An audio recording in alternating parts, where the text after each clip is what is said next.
नमस्कार।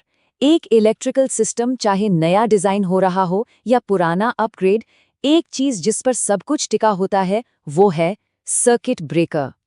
आज के इस एक्सप्लेनर में हम सर्किट ब्रेकर्स को चुनने, इंस्टॉल करने और मेंटेन करने के पूरे लाइफ साइकिल पर बात करेंगे। क्योंकि देखिए, सही ब्रेकर चुनना सिर्फ किसी रूल बुक को टिक करना नहीं है, ये सीधे तौर पर आपके सिस्टम की सेफ्टी और रिलायबिलिटी का मामला है। तो चलिए शुरू करते हैं। आज हम इन टॉपिक्स पर फोकस करेंगे।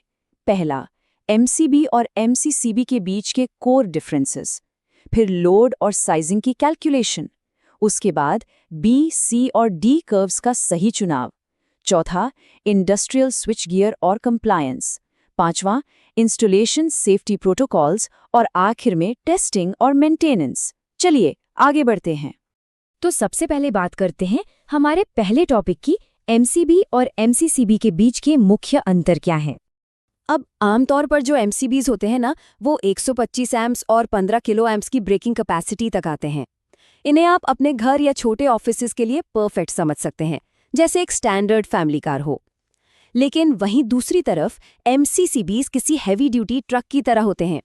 ये सीधे 250 एम्प्स और 20 किलो एम्प्स तक हैंडल कर सकते हैं, जो हैवी इंडस्ट्रियल डिमांड्स के लिए बनाए गए हैं।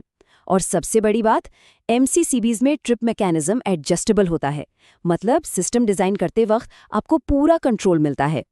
यहाँ एक टर्म आती है ब्रेकिंग कैपेसिटी या आईसीयू। इसे आप गाड़ी के एयरबैग की तरह समझिए। ये वो मैक्सिमम फॉल्ट करंट है जिसे ब्रेकर बिना खुद को डैमेज किए सेफली इंटरप्ट कर सकता है।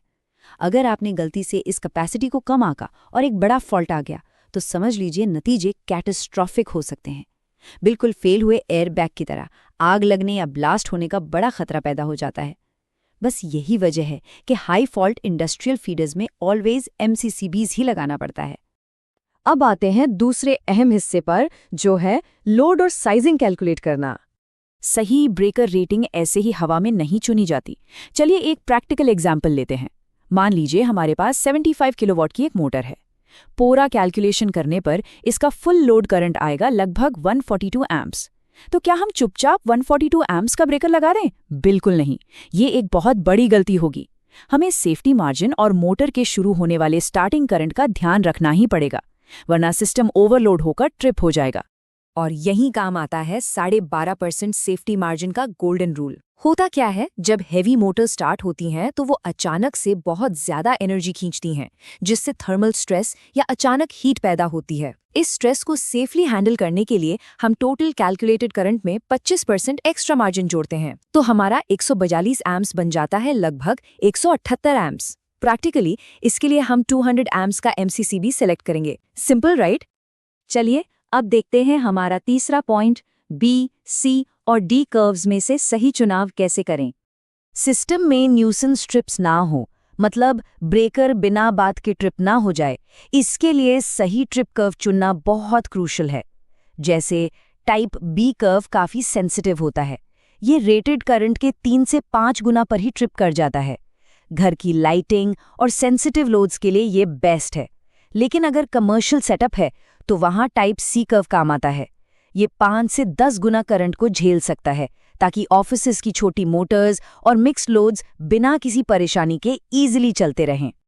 पर तब क्या, जब आप हैवी मशीनरी, बड़े ट्रांसफॉर्मर्स या वेल्डिंग इक्विपमेंट के साथ डील कर रहे हों, वहाँ चाहिए होता है टाइप डी कर्व।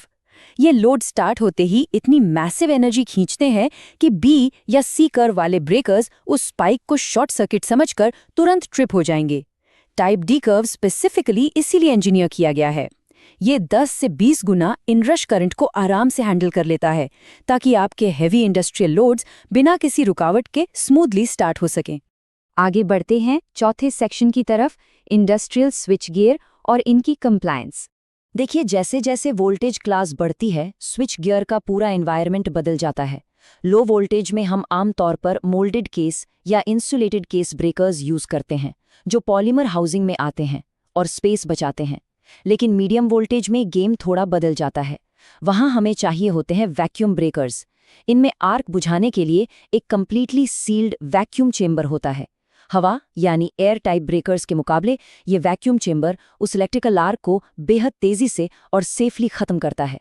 इससे आपके इक्विपमेंट की लाइफ ऑटोमेटिकली बढ़ जाती है।